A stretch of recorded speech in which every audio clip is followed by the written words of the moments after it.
ఓం మహాగణాధిపతయే నమ. ఓం గురుభ్యో నమ. ఓం శ్రీమాత్రే నమ.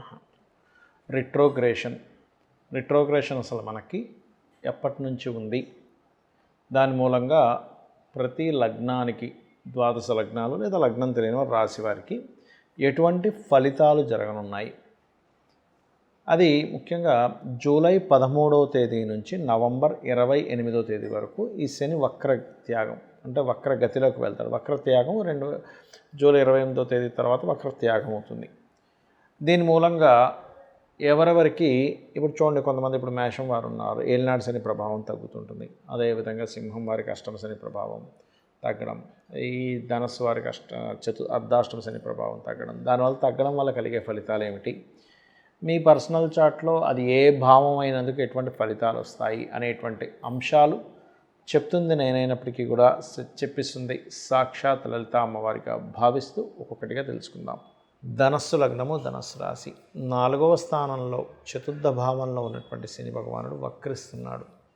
దీనివలన ఇంతకాలం మీకున్నటువంటి కొంత ఈ అర్ధాష్టమ శని ప్రభావం తగ్గనుంది. మరి తగ్గుతున్నందుకు ఏమిటి దీనివల్ల బెనిఫిట్ అంటే వివాహ ప్రయత్నాలు సిద్ధిస్తాయి చెప్పాలంటే.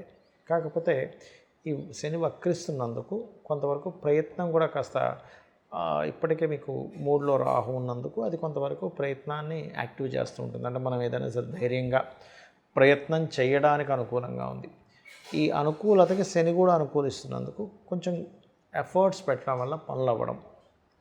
అదేవిధంగా ఎప్పటి నుంచో ఒక భూమి అమ్ముదాం అనుకుంటున్నానండి, ఇది అమ్ముడుపోతే నాకు చాలా ప్రాబ్లమ్స్ క్లియర్ అవుతాయంటూ ఉంటారు. అలా ఏదైనా మీ దగ్గర ఒక స్థలం కానీ, గృహం కానీ, వాహనం కానీ, ఏదైనా వస్తువు ఏదైనా కానివ్వండి, మీరు అది అమ్మేసి దాని ద్వారా కొన్ని సమస్యల నుంచి బయటపడదాం అనుకునేటువంటి వారికి ఈ వక్రగ్రహం యొక్క ప్రభావం ఖచ్చితంగా మంచి ఫలితాలు ఇస్తుంది, శని యొక్క ప్రభావం.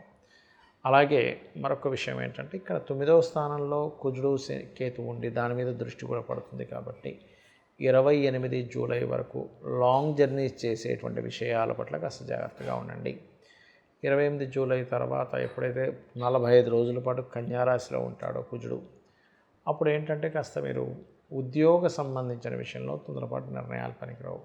అందులో ముఖ్యంగా వేరే ప్రదేశానికి వెళ్ళి ఉద్యోగాలు చేస్తుంటారు కొంతమంది. ఎందుకంటే ఇక్కడ మీకు 4వ స్థానంలో ఉండేటువంటి శని ఎప్పుడైతే వక్రించాడో ఇది ఉన్న ప్రదేశం మార్పుని సూచిస్తుంది, ఇది గుర్తుపెట్టుకోండి.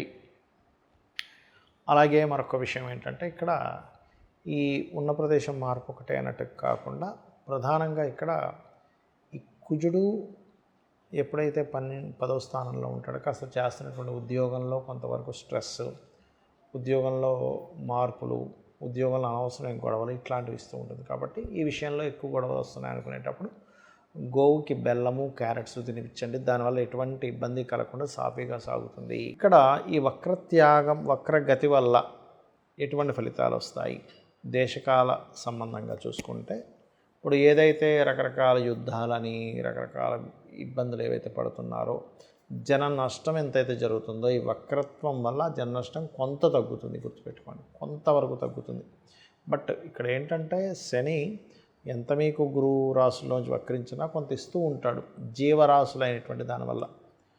అలాగే శని ఎప్పుడైతే కుంభంలోకి వెళ్తుంటాడో, అదేవిధంగా కుజుడు కూడా కేతువుతో ఉన్నందుకు కొంచెం భూమి చీల్చే అంత సమర్థమైనటువంటి బాంబుల వల్ల కొంతవరకు కొన్ని దేశాల్లో భూమి కూడా చీలుకునేంత ఇదిగా అవుతూ ఉంటుంది.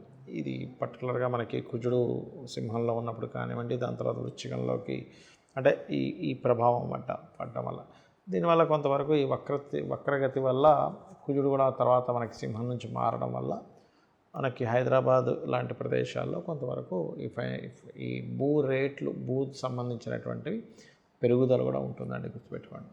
అయితే మరి ఈ వక్రగతికి సంబంధించింది కానీ, ఏలినాటి శనికి సంబంధించింది కానీ కేవలం గోచారం వల్లే ఇంత ప్రభావం ఉంటుందని చాలామంది నన్ను అడుగుతున్నారు. దానికి పర్టికులర్గా మీరు చూసుకోవాల్సింది ఏమిటి అంటే, మీ జన్మజాతకం ఏంటో చూసుకోండి మొట్టమొదటిగా. అంటే మీ జాతకంలో ఉదాహరణకు మీరు ఎందులోనూ ఇరుక్కుపోయారు, దాని నుంచి బయటికి రాలేకపోతున్నాం అంటే దాని అర్థం ఏమిటి అంటే, మీ యొక్క లగ్నాధిపతి ఎవరైతే ఉన్నారో, మీది మేషం నుంచి మీనం వరకు 12 లగ్నాల్లో ఏదో ఒక లగ్నం మీద అయి ఉంటుంది.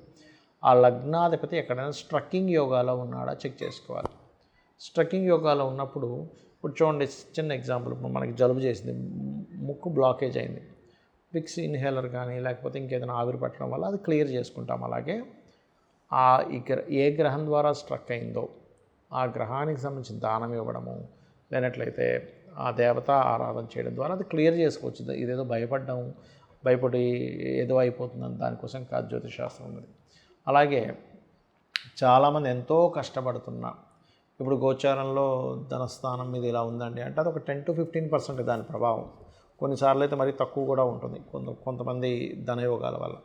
మీ పర్సనల్ చార్ట్లో అసలు ధనాన్ని ఇచ్చే గ్రహం ఎలా ఉంది, అది ఎంత స్ట్రెంగ్త్ఫుల్గా ఉంది, దాని మీద స్ట్రెంగ్త్ చేసుకోవాలి. చాలామంది తెలియక అది స్ట్రెంగ్త్ చేసుకోవడానికి ఆ ఉంగరం పెట్టేసుకుంటారు. అది కాదు, అది కేవలం మీకు శుభుడై వీక్గా ఉంటేనే ఉంగరం పెట్టుకోవాలి, కానీ అదర్వైజ్ మీరు ఇటువంటి ఉంగరాలు పెట్టుకున్నా ఉపయోగం ఉండదు.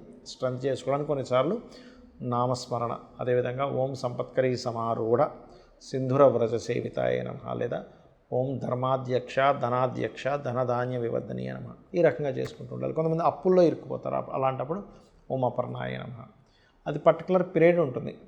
రుణస్థానం ఎప్పుడు మనకి బాగా యాక్టివ్ అవుతుంది, ఆ సమయంలో అనవసరంగా మిస్క్యాలిక్యులేషన్ చేసుకుంటూ అప్పులు చేసుకుంటామా, దానివల్ల అప్పులు పాలవుతామా, ఇది పర్టికులర్గా జాగ్రత్త వహించాలి, గుర్తుపెట్టుకోండి. అలాగే మరొక విషయం ఏంటంటే, ఇక్కడ కొంతమందికి సహోదరులతో సరైన కమ్యూనికేషన్ లేకపోవడం, ఇవన్నీ ఎందుకు అవుతాయంటే పూర్వజన్మల్లో సహోదర వర్గంతో మీరు సరిగ్గా ఉండవలసిన ధర్మంగా లేకపోవడం వల్ల సహోదర వర్గంతో ఇబ్బంది వస్తూ ఉంటుంది. లేదా వాళ్ళు మీరు ధర్మంగా ఉన్నా సరే వాళ్ళు కావాలని బిహేవ్ చేస్తే వాళ్ళు కూడా ఖచ్చితంగా అనుభవిస్తారు, అందులో ఎటువంటి సందేహం లేదు. అలాగే ఎప్పుడు నిర్ణయం తీసుకోవాలి, ఏ సమయాల్లో జాగ్రత్తగా ఉండాలి అనేది గోచారం ఎంత చెప్తుందో మన పర్సనల్ చార్ట్ కూడా నిర్ణయాలు ఏ నెలల్లో తీసుకోవాలి, ఏ నెలల్లో తీసుకోవద్దు. చాలామంది నిర్ణయం తీసుకునే సమయం, నిర్ణయం తీసుకునే హోరా, నిర్ణయం తీసుకునేటువంటి మంత్ చాలా జాగ్రత్తగా దాన్ని అర్థం చేసుకుంటూ ఉండాలి దాన్ని ప్రారంభించేటువంటి విషయాల్లో.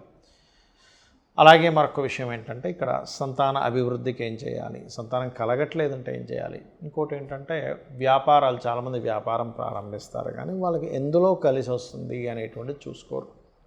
ఎంతసేపు హడావిడిగా ఏదో ప్రారంభించేయడం, దానిలో ధనయోగం లేదు. అసలు ధనయోగం ఏ వ్యాపారం ఇస్తుందో, అసలు మీకు వ్యాపార యోగం ఉందా లేదా, దానికి సంబంధించిన మహాదశ నడుస్తుందా లేదా అనేటువంటి సూత్రప్రాయంగా ఉంటాయి జ్యోతిష్యంలో. అంతేగాని కేవలం ఏదో ఏలినాటి శని నడుస్తుంది కాబట్టి నేను వ్యాపారం చేస్తే కలిసి రాదను, అర్ధాష్టమ శనో అష్టమ శనో కాదు, ఇది పర్టికులర్గా తెలుసుకోండి. అలాగే వివాహ సమయం దగ్గర నుంచి, ఇన్వెస్ట్మెంట్స్ సంబంధించిన విషయాల దగ్గర నుంచి, విదేశాలకు వెళ్ళేటువంటి అంశాల దగ్గర నుంచి అన్నీ కూడా మీ జన్మజాతకంలో పర్టికులర్ మహాదశ ఏ రూపంలో మీకు యోగాన్ని ఇస్తుంది, ఇది రైట్ టైమా కాదా వివాహం చేసుకోవడానికి, ఇది రైట్ టైమా కాదా పార్ట్నర్షిప్ చేయడానికి, మీకు అసలు మీ జన్మజాతకంలో పార్ట్నర్షిప్ చేసే యోగం ఉందా లేదా, ఇప్పుడు ఇన్వెస్ట్మెంట్ చేయడం కరెక్టా కాదా, విదేశాలకు వెళ్ళడం కరెక్టా కాదా, గోచారం ఎంతవరకు అనుకూలిస్తుంది. కానీ లేదండి నాకు డిజైర్ ఉంది, అలాంటప్పుడు మీరు ఎటువంటి చిన్న చిన్న పరిహారాలు, ఏదో పెద్ద వేలు లక్షలు ఖర్చు పెట్టి పూజలు చేయాల్సిన అవసరం లేదు.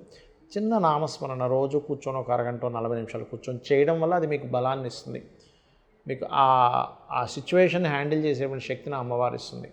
ఆ రకంగా మీరు ఎప్పుడైనా సరే గుర్తుపెట్టుకోండి, మీ జన్మజాతకంలో ఉండేటువంటి ప్లానటరీ పొజిషన్స్ ఎలా ఉన్నాయి, అది ఎంత స్ట్రెంగ్త్ కలిగి ఉన్నాయి. చూడండి, ఇప్పుడు మనలో ఉండేటువంటి స్ట్రెంగ్త్ ఏంటని తెలుసుకుంటాం. నాకు బాగా స్కిల్స్, రైటింగ్ స్కిల్స్ ఉన్నాయంటారు, కొంతమంది సింగింగ్ స్కిల్స్ అంటారు, మరి కొంతమందికి అకల్ట్గా ఏదైనా ప్రిడిక్ట్ చేసే స్కిల్స్ ఉంటాయి. మరి ఒక్కొక్క రకంగా కొంతమంది స్కిల్స్ ఉంటాయి. బైక్ బాగా నడుపుతారు, కారు బాగా నడుపుతారు.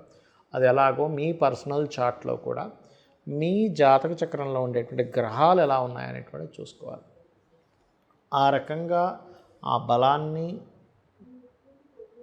దాని సంబంధంగా ప్రయత్నాలు చేయడం ద్వారా సక్సెస్ రావడము, ఏది బలహీనంగా ఉందో దానికి సంబంధించిన రెమెడీ చేయడం ద్వారా ఖచ్చితంగా మీకు బాగుంటుంది. దీంతోపాటు జాతకం లేదు అనుకునేవారు ఏమీ ఇబ్బంది పడకుండా చక్కగా అమ్మవారి ఆరాధన నిత్యము చేయడం ద్వారా ఖచ్చితంగా మీ యొక్క జీవితం అమ్మవారే చూసుకుంటుంది. శ్రీమాత్రే నమః.